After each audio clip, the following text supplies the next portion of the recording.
അപ്പൊ വിപിൻ സി വിജയൻ നമുക്കൊപ്പം ചേരുന്നു. ഏതാണ്ട് കാര്യമായിട്ട് വന്നിരിക്കുക. കൊച്ചിയിൽ നിന്നാണ് വിപിൻ സി വിജയൻ ചെയ്തത്. Vipin, good morning. വിപിൻ, എങ്ങനെയുണ്ട്? ടെൻഷൻ എങ്ങനെയുണ്ട്? ടെൻഷൻ വിക്രമായിട്ട് കുടിച്ചോളൂ അല്ലേ? ശരി.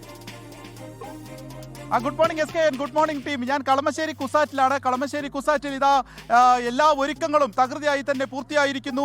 ഇവിടെ കളമശ്ശേരി, തൃപ്പൂണിത്തറ, വൈപ്പിൻ, എറണാകുളം, തൃക്കാക്കര അടക്കമുള്ള ഏറ്റവും പ്രധാനപ്പെട്ട മണ്ഡലങ്ങൾ എണ്ണുന്നത് ഈ എറണാകുളം കുസാറ്റിലാണ്, കളമശ്ശേരി കുസാറ്റിലാണ്. ഒപ്പം തന്നെ നമ്മൾ എടുത്തു പറയേണ്ടത് കേരള കോൺഗ്രസിന്റെ എമ്മിന്റെ കാര്യം പറഞ്ഞതുപോലെ തന്നെ ഏറ്റവും പ്രധാനമാണ് 2020 ഇപ്രാവശ്യം എറണാകുളത്ത് എങ്ങനെയായിരിക്കും, അവർക്ക് കഴിഞ്ഞ പ്രാവശ്യം ഉണ്ടായിട്ടുള്ള ഒരു സ്വാധീനം അത് ഇപ്രാവശ്യവും നിലനിർത്താൻ സാധിക്കുമോ എന്നുള്ളത് ഏറ്റവും പ്രധാനമായിട്ടുള്ള ചോദ്യമാണ്. അതിൽ നമ്മൾ കുന്നത്നാട് തന്നെയാണ് നോക്കേണ്ടത്. അവിടെ 2020 സ്ഥാനാർത്ഥിയായി ബാബു ദിവാകരൻ മത്സരിക്കുന്നു. അതിന് എതിരായി LDFന്റെ PV ശ്രീനിജൻ മത്സരിക്കുന്നു. PV ശ്രീനിജൻ കഴിഞ്ഞ ദിവസം തന്നെ അവരുടെ പാർട്ടി കണക്കിൽ 6000 വോട്ടുകൾക്ക് പുറകിലാണെങ്കിലും താൻ 534 വോട്ടുകൾക്ക് അവിടെ വിജയിക്കും എന്നുള്ളത് തുറന്നു പറഞ്ഞിരിക്കുന്നു. അത് സാധ്യമാകുമോ എന്നുള്ളത് ഇതാ ഇനി 15 മിനിറ്റ് മാത്രം. ഹൈ ടെൻഷനാണ്. രാഷ്ട്രീയ കേരളം മുഴുവൻ നോക്കുകയാണ്. ആ ഒരു നെഞ്ചെടുപ്പ് നമ്മൾ ഓരോരുത്തർക്കും ഉണ്ട്, എനിക്കും ഉണ്ട്.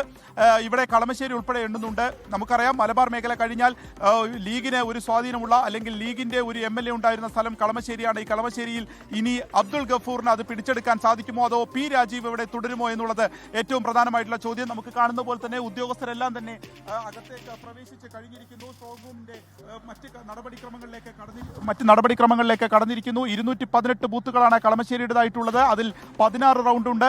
ആദ്യം വോട്ടെണ്ണുക കരുമാലൂരിലെ മാട്ടുപ്പുറത്തുള്ള 1-ാം നമ്പർ അങ്കണവാടിയിലെ വോട്ടുകളാണ് കളമശ്ശേരിയിൽ ആദ്യം എണ്ണുക. അത് എറണാകുളത്തേക്ക് വന്നാൽ 206 ബൂത്തുകളിൽ 15 റൗണ്ടാണ്. അവിടെ എറണാകുളത്ത് 1 മുതൽ ആദ്യത്തെ 36 ബൂത്തുകൾ ചേരാനല്ലൂരിലേതാണ്. അവിടെയാണ് എണ്ണുന്നത്. മറ്റൊന്നുള്ളത് തൃപ്പൂണിത്തറ. നമുക്കറിയാവുന്ന പോലെ തന്നെ BJPയുടെ A ക്ലാസ് മണ്ഡലം. ആ A ക്ലാസ് മണ്ഡലത്തിൽ ആദ്യം വോട്ട് എണ്ണുന്നത് മരട് നഗരസഭയിലെ വോട്ടുകളായിരിക്കും. ആദ്യ റൗണ്ടിൽ കൊച്ചിയിലേക്ക് വന്നാൽ അത് ഫോർട്ട് കൊച്ചിയിലെ വോട്ടുകളായിരിക്കും എണ്ണുക. ഫോർട്ട് കൊച്ചിയെ സംബന്ധിച്ച് അവിടെ മുഹമ്മദ് ഷിയാസും KJ മാക്സിമും. അപ്പോൾ എറണാകുളം ഇവിടെ UDF അധികാരത്തിലേക്ക് എത്തുകയാണെങ്കിൽ എറണാകുളം അടക്കം തൂത്തുവാരേണ്ട ഉത്തരവാദിത്തം അവർക്കുണ്ട്. സംഭവിക്കുന്നത് കാത്തിരുന്നാണ് അവസ്കേ.